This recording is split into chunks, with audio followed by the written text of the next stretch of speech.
bakit daw mga idol after ko kinasa, pinukpok ko pa. So yun, another hour, another vlog. Hindi tayo another day, another vlog. So shoutout sa inyo mga idol. At shoutout rin sa kay Rialo Red. Shoutout sa iyo idol. So bakit nga ba pinupukpok ko pa mga idol? So bago natin sagutin mga idol, kasama yung demonstration. So paalala lang mga idol, ang gamit natin dito ay dummy bullet or snap cap mga idol na ginawa natin. So alam to ng mga nakakapanood ng video ko nung nakaraan. So yan, hindi pumuputok mga idol. So bakit ko pa siya pinupukpok after ko ikasa mga idol? So yan. At yung mga nanonood lagi sa video ko, madalas nyo yan mapansin sa akin mga idol. Bakit? So ganito siya mga idol. Dito kasi mga idol, malakas yung bounce ng echo mga idol. So medyo nahiya tayo sa kapitbahay. Kung kaya, inaalalayan ko siya pagkasa. And then pagbalik. So medyo para hindi masyado malakas. Kaya madalas yan sa akin mangyari. Yun, medyo nilakasan ko, di ba? Pumasok siya. So dandahanin natin para makita niyo mga idol. Napansin din pala na idol. Pero madalas yung mangyari mga idol sa mga pumuputok. Yung ganung pagpukpok. Yan. So ganyan yung posisyon ng idol. Kaya ako siya pinupukpok. Kung di ako nagkakamali, ang tawag nito mga idol is out of battery position. Yan.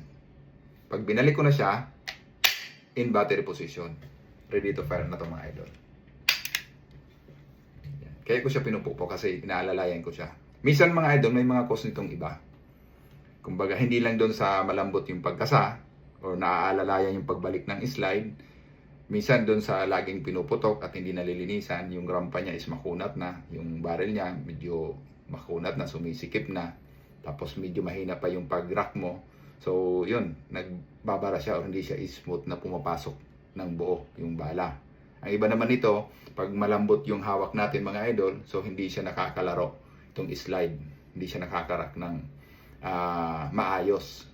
Kung kaya hindi niya din maipasok yung bala ng maayos, kung baga nagagano ng posisyon niya, nakanganga. So which is madalas naman yan mangyari mga idol. So kumbaga parang normal na rin yan mga idol, kahit sa firing range sa akin nangyayari din yan mga idol. So sa mga pumuputok nangyayari din yan. Kung mapapansin nyo sila, sinasanay nila yung sarili sa pabilisan na kumbaga troubleshoot ba. So kung di ako nagkakamali sa term na gamit mga idol, kumbaga pag-resolve.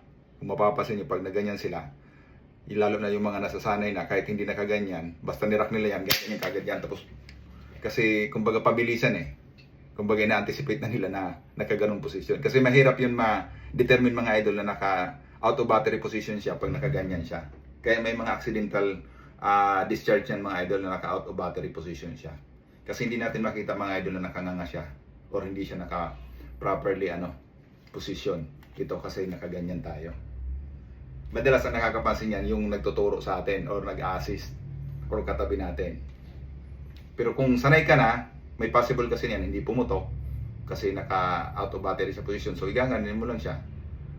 Pero may aksidente niyan mga idol na pumutok yan na nakabuka yan. So, siyempre, ang nagbabackfire siya or lumalabas yung bala, yung apoy dito.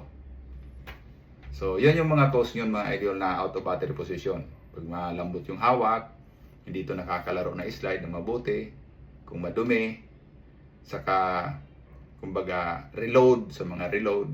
Minsan sa din mga idol, nangyayari din yan sa mga full metal, mga bagong bala. So ganun lang, pinupukpok lang yan mga idol din. Putok. So yun lang mga idol and followers at sa kay idol na nagtanong. Shout out.